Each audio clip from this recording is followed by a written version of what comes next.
வாழ்க வளமுடன். காட்டில் ஒரு முயல் ஒரு ஆணவத்தில் இருந்தது. எப்படின்னு பார்க்கலாமா? அந்த முயல் என்ன பண்ணும்? கீரைலாம் சாப்பிடும்.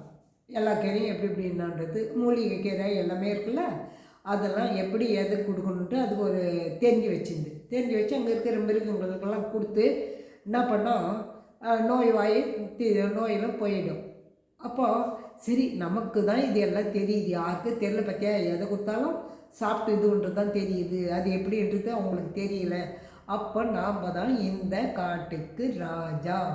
ஏன்னா சிங்கமே என்ன பண்ணுது, நம்மக்கிட்ட வந்து நோய்க்கு வருது இல்லை, நம்ம தீர்த்து வைக்கிறல்ல. அப்போ அதுவும் இதுவும் முட்டாளாக தானே ஆகுது. அப்போ நாம் தான் அறிவாளி, நாம் தான் புத்திசாலி அப்படின்ற ஒரு ஆணவம் வந்து விட்டது. ஒரு நாள் நம்ம எல்லாரையும் கூப்பிட்டு எல்லா மிருகங்களும் வாங்க அப்படின்ட்டு வந்தாங்க. என்ன பண்ணுறீங்க? நீங்கள் எல்லாம் எனக்கு அடிமை, இன்றையிலேருந்து எனக்கு அடிமை. நான் இல்லைன்னா உங்களுக்கு நோய் போகுமா? போகாதில்ல. அப்போ எனக்கு நீங்கள் அடிமை தானே? ஆமாம் அப்படின்னுங்க. அப்போ நீங்கள் என்ன பண்ணுங்கள், நாளையிலிருந்து காலையில் ஒருத்தர், சாயந்தரம் ஒருத்தர் எனக்கு பாத பூஜை செய்ய வேண்டும் அப்படின்னு சொல்லிடுச்சு. அவங்கள சரி ஓகே செய்கிறங்க அப்படின்ட்டு, ஏன்னா உயிர் வாழணுமா இல்லையா, அதனால் சரி நாங்கள் வந்து செய்கிறேன் அப்படின்னு டெய்லி இது மாதிரி செஞ்சுட்டு இருக்கும்போது ஒரு முறை ஒரு நாய் அங்கேருந்து வருது. எங்கள் வெளியிலேருந்து ஒரு நாய் அங்கே வந்து, என்ன இங்கே எல்லாம் கூட்டமாக இருக்காங்க, என்னன்னே புரியல. அவங்க பார்த்தா பாத பூஜை பண்ணுறாங்க. அந்தளவுக்கு இந்த முயலுக்கு ஒரு பவருக்கு தான். என்ன தான் பார்க்கலான்ட்டு உள்ளுக்குள்ளே வந்து பார்க்குது. எல்லாம் இவங்களாம் பாத பூஜை பண்ணிட்டு அவங்கவுங்க வேலையை பார்க்க போவாங்கள வெளியில். அது மாதிரி அது வந்து வெளியில் அது இறை தேட அந்தந்த மிருகங்களும் போயிடுச்சு. அப்போது சிங்கம் வந்து இருந்தது. அப்போது என்ன பண்ணோம், சிங்கம் நான் மலை மேலே இருப்பறேன், நீ வரியா அப்படின்ச்சு. எதுக்கு? நான் சரி வாயே அப்படின்ட்டு. அப்போ என்ன பண்ணி இந்த நாயை வந்து மூலிகைங்களாம் எடுத்துகிட்டு போய் அங்கே வச்சுட்டு போது, என்ன நாய் இந்த இது வந்து இங்கே வச்சுட்டுருக்கிய அப்படின்னு, கீரைலாம் வச்சுட்டுருக்கீங்க. இல்லைப்பா இது ஒரு மூலிகை தான். இப்போ எப்படி வந்து முயல் உங்களுக்கு இது பண்ணிச்சு தீர்த்ததில்ல நோயை, அதே மாதிரி தான் நானும் தீர்த்து வைப்பேன் அப்படின்னு. அப்படியாண்ணா? ஆமாம் அப்படின்னு. முயல் உங்களை அதிகாரம் பண்ணது, நீங்கள் ஏன் அப்படி பயப்படுறீங்கன்னு. ஏங்க எங்களுக்கு நோய் போனோம்ல, அதனால தான் பயந்து அவங்க சொல்கிறத கேட்டுறேன். தலைவர்னு சொல்லணும், உட்காருனா உட்காரணும், அது மாதிரி இருக்கிறோம் நாங்கள் அப்படின்னு. அது மாதிரிலாம் நீங்கள் யாரும் பயப்பட வேண்டாம், உங்களுக்குள்ளே இருக்குது எல்லாமே, உங்களுக்கு தெரியல, அதை நான் சொல்கிறேன் அப்படின்னு. சரிங்க, நீங்கள் சொல்கிறது கேட்ட அப்புறம் அது நாளைக்கு நான் உங்களுக்கு முடியலன்னா நான் என்ன பண்ணுறது? ஒன்றும் வேணும், யாரையாவது ஒரு மிருகத்தைட்டா அது என்ன நோய் நீட்டா நாங்கள் குணப்படுத்துகிறேன்ட்டு உடனே அந்த மூலிகையை கொடுத்து அது என்ன பண்ணோம், அந்த மூலிகை கொடுத்ததால அது குணமடைஞ்சிடும். ஆஹா, நீங்களும் நல்லா ஹெல்ப் பண்ணுறீங்க, பரவாயில்ல அப்படின்னு. ஆமாம், அப்போ அந்த முயலை என்னங்க பண்ண முடியும்? அதை நீ பார்க்காத, அது தாண்டுற கர்வத்தில் தானே இது ஆணவம்.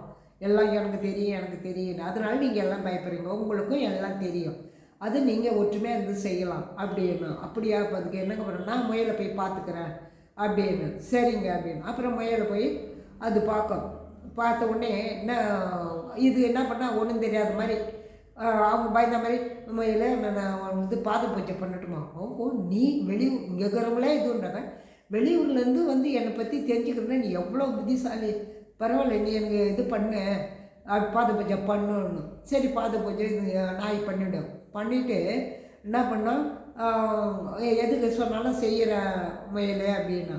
அப்படியா, சரி, எனக்கு இதை செய்ய அதை செய்யிட்டு வேலையை இது செய்யுது. அப்புறம் கொஞ்சம் நேரம் பார்த்தது, அது முயல் சாப்பிடும்போது இதுவே நாய் கடிச்சிச்சு. நாய் வந்து முயலை கடிச்சிச்சு. இது துடித்த உடனே அப்போ சொல்லுது, அந்த நாய் சொல்லுது, உனக்கு தான் எல்லாம் தெரியல, எல்லா மிருகத்துக்கும் நோய் போக்குறல்ல, ஏன் உனக்கு தான் இப்போ துடிக்கிறியே, உனக்கு நீயே பார்த்துக்கணும், இதுவே மூலிகை வச்சு உன்னால் ஏன் முடியல அப்படின்னு.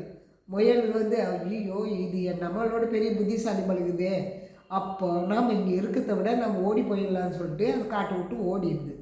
ஓடினோடனே எங்கள் மிருகங்கள்லாம் வந்து எங்கே முயலை காணணும், இல்லை நான் அதை அனுப்பிட்டேன், அந்த ஆணவம் அது புரிஞ்சிச்சு ஓடிச்சு அப்படின்னு. இனி நீங்கள் வந்து யாருக்கும் பயப்பட வேண்டியதில்லை, யார் ஆணவம் இருந்தாலும் அவங்களுக்குள்ளே இருக்கட்டும்.